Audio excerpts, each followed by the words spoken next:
I've had this game for almost 6 months, and I still haven't beat it yet. Why? What's up, guys? NGS here, and it's time for vlog number 66. 3 things to say before I go on. 1, this video might be in 2 parts since there's a shitload of info to talk about. 2, I am re-recording this video. Wanna know why? Because I didn't set the audio on the camera, so I was just basically like, oh, fuck my life. And 3, yes, you guys, if you haven't noticed this already, I have a cold.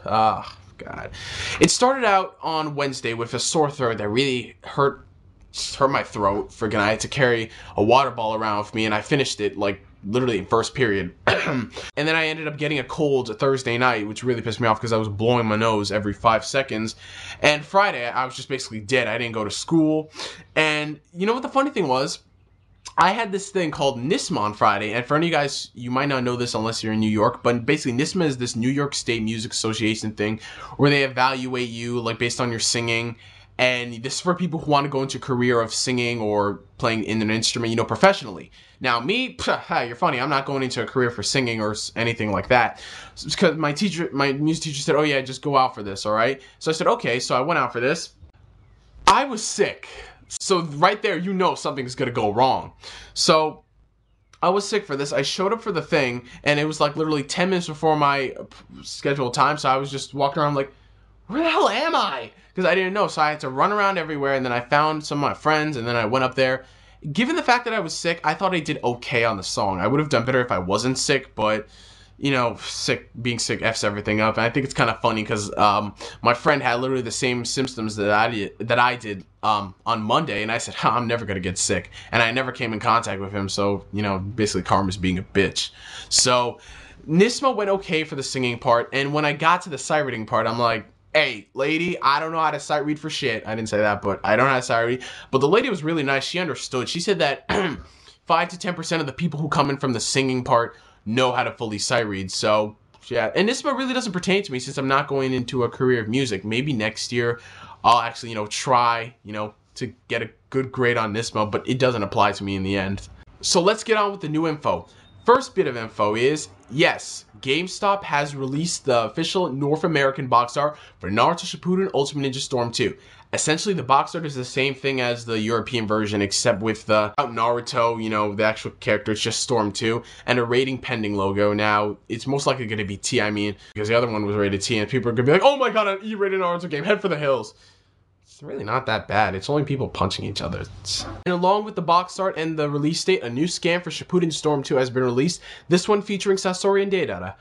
Well, there isn't any new characters in it, so it's kind of bad, but in this scan, you do see like how good the graphics look for the Sand Village and how cool the fight with Sasori and Sakura and Chio will look. So it is a plus. It's a good scan, you know, good scan. As far as the release date, the September 28th one does make more sense than the September 1st one they originally put, or the August 17th that Amazon put, because September 28th is when fall starts, like around that area, that's when fall starts. Now, if it will come out on that day, I do not know. It will most likely come out probably early October or mid-October. I don't know, you guys. Just wait for Viz or Namco Bandai to say anything. I'm just going to say that because if it comes out September 28th, yay, cool, whatever. Yeah. Alright, let's talk for a bit, you guys. Yeah, it's a vlog, yeah. A lot of you guys are under the impression that I hate Ultimate Ninja Storm 2, that I despise the game, that I am not happy for this game, that I am not picking the game up. One, I'm picking the game up, obviously. The reason why I'm not happy about this, you guys, is I don't want to set myself up too high and then be shot down. Like what I mean is I don't want to set my expectations high and then when I get the game and not enjoy it. I mean, a great example for me would be Call of Duty Modern Warfare 2. I had the highest hopes for that game. I thought it was going to be the best FPS ever. The story was good, but once I got to the multiplayer, it effed it up. The online community, the amount of campers, the amount of glitches, the unfairness really effed it up for me. That's why I rarely play it anymore. And Iron Man 2, I went in with that high expectations. They shot me down, but at the same time, they didn't shot me down because they did add some stuff that promoted Captain America and Thor and the Avengers movie. I mean, all that movie is basically, you know, promoting the hell out of the new 3 movies that are coming out. And Ultimate Ninja Storm 1, I had really high expectations. I borrowed the game. They were shot down for the most part, except for when it came to the graphics and the fighting style. The story mode, I would only recommend to Naruto fans because if you are a new Naruto fan trying to get into that game, frankly, you're not gonna be taught. You're not gonna be given a good lesson because the story is all over the place, and the way they teach it is like through a half-a-second introduction, which is pretty stupid and retarded. I mean, you would think it's on a next-gen console that this is gonna be new people trying to get into Naruto on the PS3, that they're gonna have, you know, a good story mode to get people in. So that's why I'm not setting myself with high expectations, you guys. I'm gonna go into Storm 2 with medium expectations.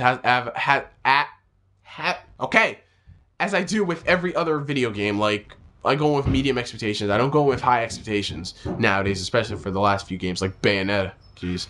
So I'm going in with medium expectations, you guys, and frankly, I'll end up liking the game more than if I go in with high expectations, because it's not gonna meet what I thought myself it was gonna be. So that's why, you guys, that's just the reason. That's why I'm not excited on this, you guys. I'm just saying that. To me, it makes sense going in with medium expectations given what the other games have produced. You can go in with high expectations, you can love the game.